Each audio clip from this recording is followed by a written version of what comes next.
Hello, j'espère que vous allez bien. Moi, ça va par la grâce de Dieu. J'espère que vous avez passé une bonne journée et une bonne semaine. Dans les vidéos précédentes, nous avons parlé de l'identité en Christ, un thème qui est véritablement important car il nous permet de savoir qui nous sommes appelés à être maintenant que nous avons donné notre vie à Jésus. J'espère que ces vidéos vous auront fait du bien. J'espère que ces vidéos vous auraient challengé sur votre identité, sur qui vous êtes. N'hésitez pas à mettre en commentaire vos témoignages. Cela pourrait aider d'autres personnes qui passent par des situations où elles ne savent pas véritablement qui elles sont, où elles ont des challenges avec leur identité. Dans cette vidéo, nous allons parler d'un autre thème. Nous allons parler des blessures intérieures. Nous allons parler du fait que nos blessures, notre passé, ne sont pas responsables de nos comportements. Oui, oui, oui, oui, oui, oui, oui, oui, oui. Vous savez, dans le processus de guérison, le premier pas, la première étape, c'est le fait d'accepter que nous avons été blessés, que nous avons été blessés. La plupart du temps, certains de nos comportements, certaines de notre manière de parler, de réagir face à des situations, face à des personnes résultent du fait que nous avons été blessés dans le passé. Nous créons en fait un mécanisme d'autodéfense afin de ne plus souffrir, afin que ce qui nous est arrivé dans le passé ne nous arrive plus. Moi, par exemple, dans le passé, j'ai beaucoup été abandonnée par des amis, des personnes que j'appelais des sœurs qui sont du jour au lendemain sorties de ma vie. Et en fait, sans m'en rendre compte, c'est le fait que ces personnes sortent de ma vie comme ça, de la manière dont elles sont sorties de ma vie, m'avait véritablement affectée, m'avait fait du mal. Ce qui fait que j'ai créé un mécanisme d'autodéfense autour de moi où je m'isole beaucoup, je reste beaucoup seule, je ne m'attache pas forcément aux gens. Je m'attache, mais j'ai des réserves. Voilà, quand je vois qu'il y a des comportements qui veulent recommencer à venir, je vais dans l'extrême, je m'éloigne totalement, j'enlève mes émotions, mon cœur. Et vraiment, je sais que ce n'est pas une bonne chose. Et je sais que ça vient du fait que dans le passé, certaines des personnes que j'appréciais beaucoup sont parties d'une manière qui m'a blessée. Et moi, c'est un truc sur lequel j'ai décidé de travailler en cette année, en cette saison, et même depuis l'année dernière, c'est vraiment d'arrêter ce comportement-là parce que vraiment, c'est un vilain comportement. C'est un vilain comportement et j'ai décidé de l'arrêter. En lisant un livre de Jess Meyer, elle a dit, je vais le lire mot pour ne pas faire d'erreur.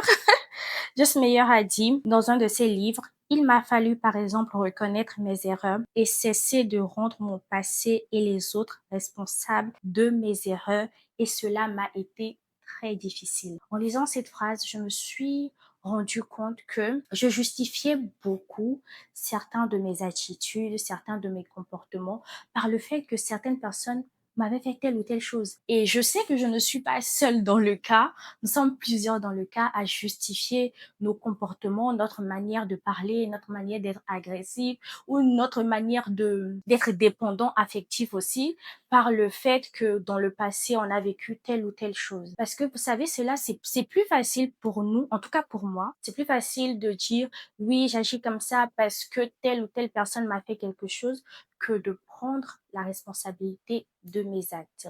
Mais nous sommes responsables de la manière dont nous agissons. Les autres sont responsables, oui, peut-être de ce qu'ils nous ont fait. Ces amis, oui, sont responsables du fait qu'elles sont sorties de ma vie d'une manière, voilà, pas très gentille, mais elles ne sont pas responsables de l'attitude et du comportement que j'ai développé après. Ce père est peut-être responsable du fait de ne pas avoir accepté ta grossesse, mais il n'est pas responsable du comportement agressif que tu as commencé à développer auprès des hommes. Ses parents, oui, tes parents ont peut-être divorcé, mais ils ne sont pas responsables du fait que tu es devenu trop dépendant affectif des hommes. Ça, c'est ta responsabilité. Ce n'est pas les parents. Oui, les parents ont peut-être mal agi. Nos anciens amis ont peut-être mal agi. Nous avons vécu des situations dans le passé qui nous ont peut-être traumatisés et ont créé des blessures en nous.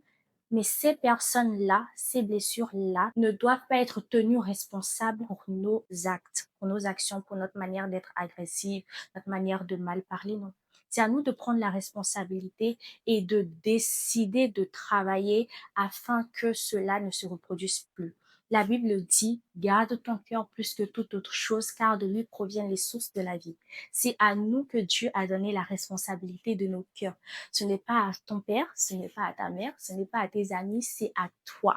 Et je parle à moi-même pour que je puisse bien comprendre cela. Ce n'est pas aux autres que Dieu a donné la responsabilité de nos cœurs. C'est à nous que Dieu a donné la responsabilité de notre cœur.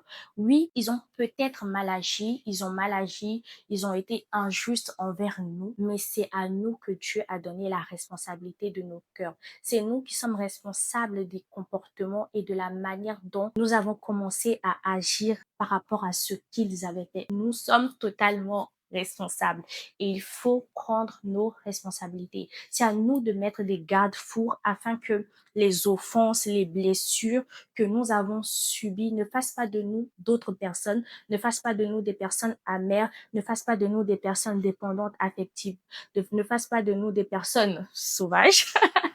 C'est à nous, en fait, c'est à nous de mettre des garde-fous. Et la semaine prochaine, nous allons parler de comment garder son cœur face à l'offense. Parce que oui, c'est bien d'identifier que nous avons été blessés, c'est bien d'identifier que nos comportements ne sont, le passé et les blessures ne sont pas pardon, le passé et les blessures ne sont pas responsables de notre manière d'agir dans le présent, mais il est aussi important de savoir comment garder son cœur afin de ne plus retomber dans l'amertume, dans les rancunes, dans les rancœurs, parce que tout cela, franchement, ça te fait plus de mal à toi qu'aux autres. Voilà, ça te fait plus de mal à toi qu'aux autres. Et en écoutant cette vidéo, si tu t'es rendu compte qu'il y avait des comportements que tu avais ou des manières d'agir, de parler qui résultent du fait que tu as été blessé, n'hésite pas à nous le partager en commentaire, c'est une safe place.